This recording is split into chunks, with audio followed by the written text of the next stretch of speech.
மல்லி, சாரி. எதுக்கு சாரி? பல நேரங்களில் உன் மனசு கஷ்டப்படுற மாதிரி ரொம்ப மோசமா நடந்துகிட்டேன். எது நடந்தாலும் வெண்பாக்காக இந்த வீட்டை விட்டு போக மாட்டேன்னு உறுதியா இருந்த உன்னையே வீட்டை விட்டு போற மாதிரி பண்ணிட்டேன். ஆனா அது எதையுமே மனசுல வச்சுக்காம நீ எனக்கு எவ்வளவு பெரிய உதவி பண்ணிருக்க தெரியுமா? ரொம்ப தேங்க்ஸ் மல்லி.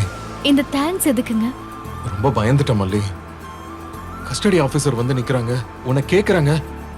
நான் என்ன பதில் சொல்ல போறேன்னு அப்படியே திகைச்சு நின்ன.